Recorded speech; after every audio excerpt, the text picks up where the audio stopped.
What's up, you guys? My name is North, and welcome back to some more LEGO Arts. It's been a while since I've been at this series, and I decided to go back to it for a little bit. So, the last episode, we did a showcase on LEGO How to Train Your Dragon. And now, for this episode, since Kingdom Hearts 3 is tomorrow, I wanted to celebrate it. But since the KH3 wave is still under construction, I still got a ways to go, I decided to go back to one of my old KH minifigures. So for this episode, ladies and gentlemen, say hello to the new and improved hooded Roxas minifigure. I started working on, some new ideas for this minifigure after I completed 358 over 2 days. The idea of, redoing Roxas, especially for KH3, popped into my head, and now with my new skills and everything, I decided, let's go back to this minifigure and make some improvements. So, if you compare this one to the previous episode I did, I think it was back in KH Wave 2 when I did Organization XIII, you can see that there's a lot of changes to this Roxas, into this minifigure, so we're gonna go through it. So, as you guys know the whole drill, I'm gonna take this minifigure, do a little review on it, explain my process, why I went with this route, and then go from there. So, without further ado, let's get the pedestal out, and then I'll show you how I did the figure. Okay, so as you can see instantly, there are a few changes with the figure. Starting off is the hood piece. The hood, I definitely wanted to change, because for a long while, I wasn't satisfied with the hood, especially the way on how the original one came out. So, to change it up a little bit, I wanted to make it more accurate to what it is in the game. It's not exactly the same, but it's close enough. So, I completely scrapped it, and then we started on a brand new hood piece with new clay and everything. So, I covered it up with, the head and everything, and then I added in, for the bottom parts, I added in a little extra clay in to cover up as, the neck and mouthpiece for the hood. And then I took my grinding tool, and then I smoothed it out as best as I could.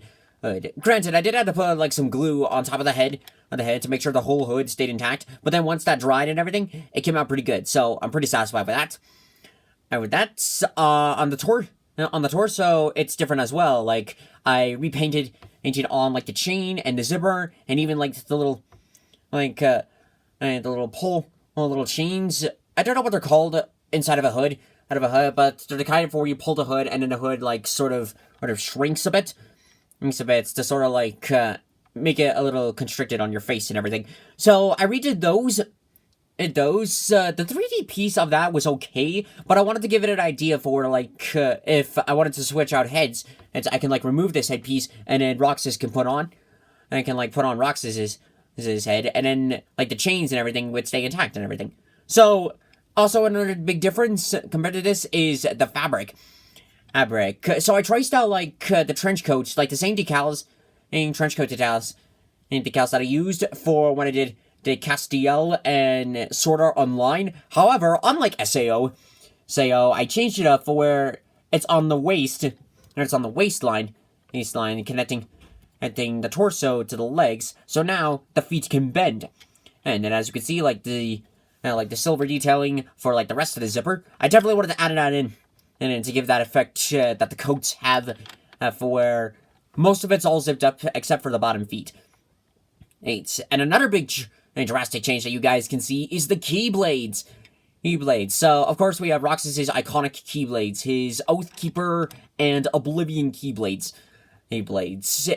If you guys recall, I tried to make, custom Keyblades, and for a long time, I used cardboard, put it off a picture of each Keyblade, glued them onto cardboard, and then, paste it out and everything. That was good for, starting, as, a starting point, but I wanted to change it up a little bit, really add it in, really put some effort into it. So, I tried out sculpting out my own Keyblades. They're not exactly accurate, like they are on the game, but they're close enough.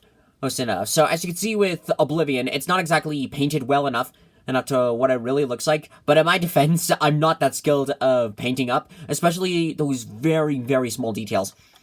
So, I did the best I could. Oathkeeper, it actually came out better than I expected it to be. I almost thought it would mess up a little bit, but it actually turned out slightly better than I thought it would. I think this part was a little bit tricky. I managed to figure it out. So, I took, a clay cutting tool, cut down the middle of it, and then I flipped it over to, a curved edge, and then sort of stabbed it all through and then, like, smoothed it out to spread it even, and I just waited for it to dry. Alright, and it came out pretty good. They don't have their keychains on the back, because, again, this was, like, a first try and everything. Like, I think the last time I did this was when I did LEGO Bendy Wave 5. And they don't have their keychains for a couple of reasons, like, since, the chains that they would require, like, a couple of materials that I may not have, and I was already busy focusing on Keyblade'S, for KH Wave 3, that's, the keychains for this one I had to go on without, sadly. Unlike, the mistake that I had with the SAO, for those who remember it, is that, unlike SAO, I can remove the Keyblade'S from Roxas. This was a problem I encountered when I did SAO, for Kirito's swords, but, as you can see, the Keyblade'S can be removed. And with the headpiece, hang on, let's remove the hood. The hood is a little weird. Like, when it comes to removing the headpiece, come on. Is that, with the head, is that, like, the head inside it can still move, but it can't fully come off the hood. It's weird, but honestly, it's not too much of a problem. But as you can see here, if you notice, there's, like, a little bit of tan underneath the hood piece, and that's designed for where, hang on, let's get Roxas.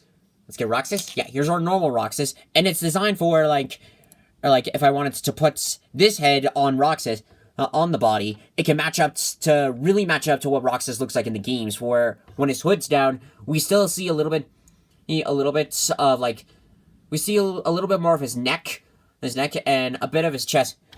So, it really matches up to what he really looks like in the game. Yeah. So, how about we go ahead and wrap this video up, and then I'll talk about like, some plans that I have for this series, and what I have plans for tomorrow.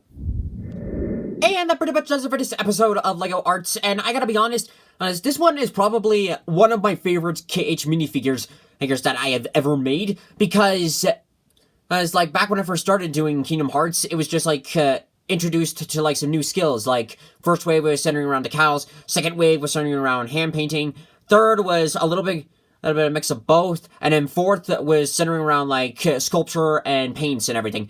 And this one, it sort of combines, like, the skills that I've done, like, a little bit of decals, a little bit of fabrics, and a little bit of clay. So I'm pretty satisfied with this minifigure, and I'm glad I got the opportunity to make this. So, on KH Wave 3, I just finished Sora, so Sora's now done. I'm going to get started on Kairi and Riku. I ran into a little bit of a problem with one of the figures. I won't say which one, but let's just say I might need to get a new hairpiece, or try to sculpt it out. Sculpt out a new one. On some other minifigures I'm going through, I'm still working on ideas, for, like, some new projects. I ran into one idea on potentially a Godzilla minifigure wave, in celebration of King of the Monsters. I'm still working through ideas on that one, but that could potentially be one. And then, I guess I am thinking about doing, like, more reviews on, like, some older projects that I've done, such as, like, Justice League, some more DC villains. And speaking of which, I did upgrade on Deathstroke. So Deathstroke's got, like, new equipment and everything. So I might do a showcase on that one, or wait until the other ones are done. But I'm making more and more progress. I'm trying to do my best to make as many minifigures as I can, but I've been busy lately with, of course, like, some college stuff, outside life, and also, so if you've been seeing, like, my gameplay videos, I've been doing as much as I can on Birth by Sleep. And now that is officially going to go on hiatus because of Kingdom Hearts 3 tomorrow. I'm planning on beginning Let's Plays on Kingdom Hearts 3 as soon as I can.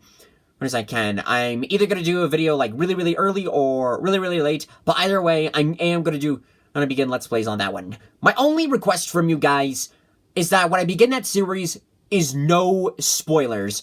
There's, like, no major spoilers. If it's something minor, like, oh, you could get the chest over here, or, oh, to forge the ultimate recipe, you need to do, like, these certain tasks, that's all fine. But if it's something major, like, oh, this character is gonna die, or, ooh, guess what, we got more worlds, stuff like that, please do not spoil that for me. If you guys can do that for me, I would very, very much appreciate it.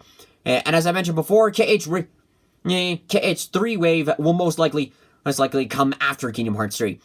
So anyways, if you guys want to see more videos like this in the future, be sure to subscribe to the channel and hit the bell for notifications. It really, really helps us work on Let's Plays, LEGO projects, and we're mainly here to have some fun. So anyways, thank you guys so much for watching this video. If you liked it, hit that like button, comment below what you think, share this with your friends, subscribe to me on YouTube, follow me on Twitch.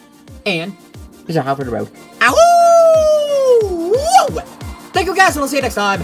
When the ice moon rises!